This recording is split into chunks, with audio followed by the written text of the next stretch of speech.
নমস্কার, নিউজ 18 বাংলায় আপনাদের সকলকে স্বাগত। আপনাদের সঙ্গে আমি সোনিয়া। ভোটের দামামা বেজে গিয়েছে, রাজ্য জুড়ে নির্বাচনী আবহ, আর এই আবহে রাজনৈতিক নেতারা, রাজনৈতিক দলগুলো নিজেদের সমীকরণ নিয়ে ব্যস্ত। কিন্তু এরই মধ্যে একটা বড় ফ্যাক্টর তরুণ প্রজন্মের ভোট, কারণ ভোট মানেই তো আমজনতা, আর আমজনতাদের মধ্যে এই তরুণ প্রজন্ম জেন জি, তাদের ভোট একটা বড় ফ্যাক্টর হয়ে উঠবে এবারের নির্বাচনে, কারণ জেন জি এখন টক অফ দ্য টাউন। তাই তারা কি ভাবছে জানতে হলে কলেজ ক্যাম্পাসগুলোর থেকে ভালো জায়গা আর নেই, আর সে কারণেই আমাদের এই প্রোগ্রাম ক্যাম্পাসে কম্পাস। ক্যাম্পাসে কম্পাস নিয়ে আমি সোনিয়া আজ হাজির হয়েছি জেন জিদের মনের কথা শুনবো বলে উত্তরবঙ্গ বিশ্ববিদ্যালয়।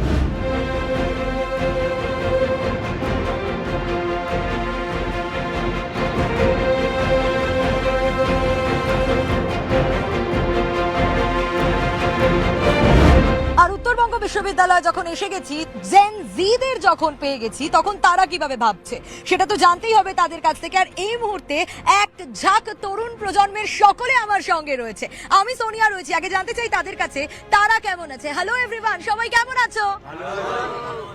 সবাই ভালো আছে, আর ভালো থাকা মানে আলোচনা যে হবে তা বলার অপেক্ষা রাখে না। জেন জি যখন, তখন তাদের কাছে প্রথম প্রশ্নই ভোটের দামামা বেজে গেছে, ভোট নিয়ে তারা কি ভাবছে। আচ্ছা, ভোট মানে তোমাদের কাছে কি? গণতন্ত্রের উৎসব।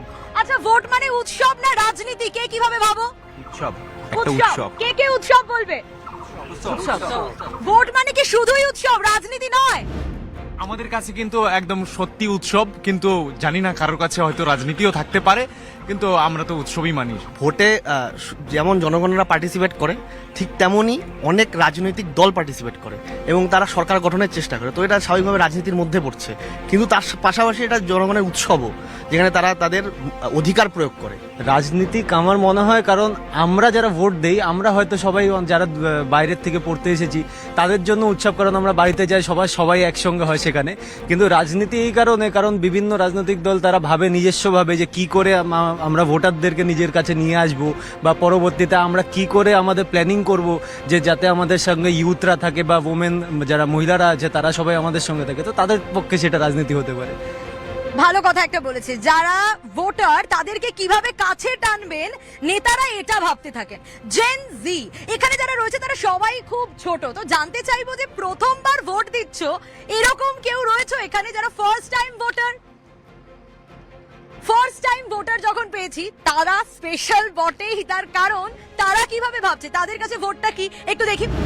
কি মনে হয় ভোট? প্রথমে তো খুবই উৎসাহিত ভোট দেওয়ার জন্য, প্রথমবার প্রথমবার দেখবো, মানে রাজ্যের উন্নতি এগুলো দেখে উপর ডিপেন্ড করে ভোট দিব অবশ্যই। এটা রাজ্যের উন্নতির কথা যখন এসছে আর ক্যাম্পাসে যখন আমি রয়েছি, তখন ক্যাম্পাস নিয়ে একটু কথা বলতেই হবে, তা বলার অপেক্ষা রাখে না, কারণ ক্যাম্পাসে কম্পাস এই প্রোগ্রাম সে কারণে। আচ্ছা, ক্যাম্পাসের কি সমস্যা, কি মনে হয় তোমাদের? ক্যাম্পাসে কি কোনো রকম কোনো সমস্যা রয়েছে?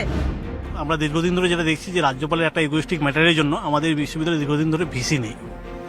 কতদিন নেই? আমাদের বিশ্ববিদ্যালয়ে 2 বছর ধরে টানা ভিসি নেই, আর লাস্ট 22-এর পরে যে ভিসিগুলো আসে সব অস্থায়ী বেসিস। বিশেষ করে আমাদের বিশ্ববিদ্যালয়ে দীর্ঘদিন ধরে কনভোকেশন হয়নি, বহু ছাত্রছাত্রী পাস আউট হয়েছে, তারা এখনো সার্টিফিকেট পায়নি।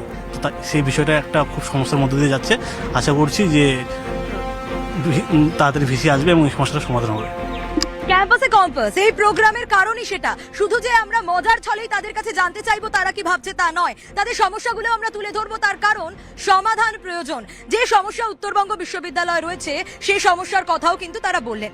এবার আবারও একটু ব্যাক টু স্কোয়ার, আমরা মজার ছলেই তাদের জানতে চাই ভোট নিয়ে তারা কি ভাবছে। আচ্ছা, যদি কোনো নেতা আসেন তোমাদের কলেজে, তাহলে তাকে প্রশ্ন করতে চাইবে না তার সঙ্গে সেলফি নিতে চাইবে? তারা দেখি কে কি বলছে। প্রশ্ন করতে চাইবে, আর সেলফি নিতে চাইবে কারা কারা?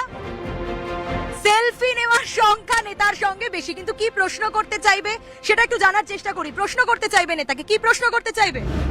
আপনাকে যদি আমরা জেতাই, আমরা ভোট দিয়ে জেতাই, তাহলে আমরা কি অ্যাকচুয়ালি কি রাজ্যের উন্নয়ন দেখতে পারবো? আমি ঠিক প্রশ্ন না, আমি বলতে চাবো সে নেতাকে যে হচ্ছে আমার কিছু যদি ওপিনিয়ন থাকে যেটা আমি ইমপ্লিমেন্ট করতে পারি, সেটা কি সে শুনবে, বা হচ্ছে আমার যে ওপিনিয়নগুলো আছে সেটা যদি কোনো ভালো কাজে লাগে সেই ওপিনিয়নগুলো কি সে ইউজ করবে বা ইউটিলাইজ করবে। যেনাকে আমরা ইলেক্ট করব 5 বছরের জন্য, উনি আমাদের জন্য কি কি করতে পারবেন, আমাদের রাজ্যের ডেভেলপমেন্টের জন্য, অ্যাজ এ স্টুডেন্ট আমাদের এডুকেশনাল ফ্যাসিলিটিসের জন্য। তো এটাই আমাদের কোয়েশ্চেন থাকবে। আমাদের যে সমস্যাগুলো আছে সেই সমস্যাগুলো কি বিধানসভায় তুলে ধরবেন? এটাও আমাদের তার কাছে একটা প্রশ্ন থাকবে। ক্যান্টিনে ওরা বেশি কি নিয়ে আলোচনা করে, ভোট রাজনীতি নিয়ে নাকি অন্য কিছু উঠে আসে চর্চায়? রাজনীতি নিয়ে কতটা আলোচনা হয়? কিন্তু চলে, রাজনীতি নিয়েও আলোচনা চলে। শুধু ভারতের রাজনীতি নয়, সেখানে জিও পলিটিক্সও আসে। তার পাশাপাশি খেলা, সিনেমা জগৎ সবকিছু নিয়েই আমাদের মধ্যে চর্চাটা চলে। বেশিরভাগই আমাদের আশেপাশে কি হচ্ছে না হচ্ছে, মানে এই যে ক্যাম্পাসে আমরা কোথায় মজা করছি, কি করছি, স্পোর্টস নিয়ে, এগুলো নিয়ে বেশিরভাগ আর কি হয়। সোশ্যাল মিডিয়া কি সত্যি ইনফ্লুয়েন্স করে নাকি সময় নষ্ট করে, কি মনে হয়? রিল স্ক্রোল করছি, সময়টা আমি বুঝতে পারছি না, কত 2 ঘন্টা চলে যাচ্ছে। আমি ভাবছি 2 মিনিট দেখেছি, সেটা তো অবশ্যই একটা ফিল হচ্ছে যে সময়গুলো আমার চলে যাচ্ছে। তার জন্য একটা ক্যারিয়ারের ওপর একটা প্রেশার আসছে, যেহেতু আমাদের বয়সটা বাড়ছে আস্তে আস্তে। না সোশ্যাল মিডিয়ায় শুধু যে রিলস দেখা তেমনটা না, সোশ্যাল মিডিয়ায় অ্যাকচুয়ালি অনেক কিছু শিখতে পারি, শিক্ষাগত অনেক বিষয় আমরা জানতে পারি। যেমন আমি অনেক রকম পড়াশোনা করি, চাকরির জন্য পড়াশোনা করি, তার জন্য কোচিং ছাড়াও কিন্তু ইউটিউব থেকে অনেক ভালো ভালো স্যারের ভালো ভালো ভিডিও দেখতে পাই, ভালো ভালো ওখান থেকে মোটিভেশন পাই, তার জন্য কিন্তু অনেকটা এগিয়েও যেতে পারি। রিলস দেখে হ্যাঁ হয়তো আমরা ইনফ্লুয়েন্স হই অনেক কিছু, সেটা দলগত ব্যাপার হোক বা যে কোনো রাজনৈতিক দলের কোনো বিষয় হোক, কিন্তু তার সঙ্গে সঙ্গে আমরা অনেক কিছু জানতেও পারি বা নতুন কিছু শিখতেও পারি। যেমন আমরা যেরকম জানি এখন বিশ্বে বিভিন্ন জায়গায় যুদ্ধ হচ্ছে, আফগানিস্তান, পাকিস্তান, রাশিয়া, ইউক্রেন, তার পরবর্তীতে হচ্ছে ইসরায়েল, ইরান, সেটার ইম্প্যাক্ট কি হচ্ছে আমাদের দেশের উপরে। তার সঙ্গে সঙ্গে আমার যেটা বিশেষভাবে যেটা ভালো লাগার বিষয়, আমি গান বাজনা করি, সেই গান বাজনাও কিন্তু সেখান থেকে দেখে অনেক কিছু শেখা যায়। আমরা কি করব সেটা অ্যাকচুয়ালি আমাদের উপরেই ডিপেন্ড করে। আমরা সময় নষ্ট করব নাকি আমরা ভালো দিকটাও নেওয়ার চেষ্টা করব সোশ্যাল মিডিয়া থেকে। আচ্ছা, একটু যখন ক্যাম্পাসে এসেছি, একটু সিরিয়াস বিষয়েও ঢোকার চেষ্টা করি এবার। কেন্দ্রীয় সরকার নতুন শিক্ষানীতি চালু করেছে এবং সেই শিক্ষানীতিতে স্টুডেন্টরা কিভাবে, জেন জি কিভাবে, শিক্ষা ব্যবস্থায় আর কি কোনো পরিবর্তন দরকার রয়েছে? প্রথম কথা, আমি যখন কলেজে পড়তাম তখন সিবিসিএস সিস্টেম ছিল, এখন এনইপি, ন্যাশনাল এডুকেশন পলিসি যেটা। আমরা এনইপি যখন পড়ছি, আমরা কিন্তু বিভিন্ন ধরনের সাবজেক্ট সেখানে শিখছি, কিন্তু আমরা কোনোভাবে সেটাতে গভীরভাবে যেতে পারছি না। কারণ আমরা কিন্তু যদি সেই জিনিসটাকে, সাবজেক্টটাকে ডিপভাবে না জানি, সেখানে আমরা প্রশ্ন করতে পারবো না। তো যদি প্রশ্ন না করতে পারি, তাহলে আমরা গভর্নমেন্টকে কি করে প্রশ্ন করবো যে হচ্ছে আমাদের কি দরকার বা আমাদের কি রাইটস, আমরা জানবো কি করে বা কিভাবে প্রশ্ন করবো? এডুকেশন সেক্টরে প্রাইভেটাইজেশন অনেক বেশি বেড়ে গিয়েছে, এটা সব ছাত্রছাত্রীদের পক্ষে এফোর্ড করা যাচ্ছে না। তো এটা একটা এনইপির বাজে দিক বলা চলে। কম্পিটিটিভ এক্সামসের ক্ষেত্রে যে কোটা সিস্টেমটা আছে, জেনারেল, এসটি, এসসি, ওবিসি, এই যে কোটা সিস্টেম আছে, এই যে মার্কস উঠানোর যে ডিফারেন্সটা, আমার মতে এই জিনিসটা ইকুয়ালাইজ করে দেওয়া দরকার। শেষ করব আজকের এই ক্যাম্পাসে কম্পাস একটা প্রশ্ন দিয়ে। এসআইআর, যে এসআইআর নিয়ে প্রচুর হইচই হয়েছে, প্রচুর অভিযোগ উঠে এসছে, এসআইআর এ কি সবার নাম উঠেছে এখানে, বা ফ্যামিলি সমস্যায় পড়তে হয়েছে, হয়রানির শিকার হতে হয়েছে কাউকে এখানে? আমার 2002-এ জন্ম, আমি 2002-এ আমার লিস্টে নামটা থাকবে কি করে? নিশ্চয়ই থাকবে না।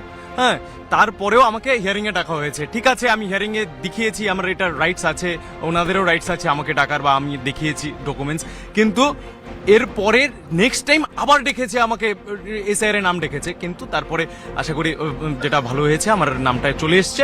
জানি না এরপরে কি আবার শুনছি যে আবার নতুন লিস্ট আসছে, তো সেই লিস্টে কি নাম থাকবে কি থাকবে না, সেই ভয়টা কাজ করছে। আমার মায়ের ভোটার লিস্টে অ্যাডজুডিশন হয়ে আছে, ঠিক আছে, জন্ম সার্টিফিকেট দেখেছি, প্যান কার্ড দেখেছি, Aadhaar card, voter card, ration card সবকিছু দেখানোর পরেও এখনো পর্যন্ত ঠিক হয় নাই। এটাই আমার কোশ্চেন যে কেন ঠিক হবে না। উত্তরবঙ্গ বিশ্ববিদ্যালয়ে এই জেন জিদের সঙ্গে কথা বলে একটা বিষয় স্পষ্ট বোঝা গেল, তাদের মধ্যে ভোট নিয়ে আগ্রহও আছে, আবার প্রত্যাশাও কম নয়। তাদের জন্য ভোট শুধু অধিকার নয়, ভবিষ্যৎ গড়ার একটা স্বপ্ন পর্যন্ত। আজ ক্যাম্পাসে কম্পাস আমরা এখানেই শেষ করছি। আবারও দেখা হবে আপনাদের সঙ্গে অন্য কোথাও, অন্য কোনো ক্যাম্পাসে।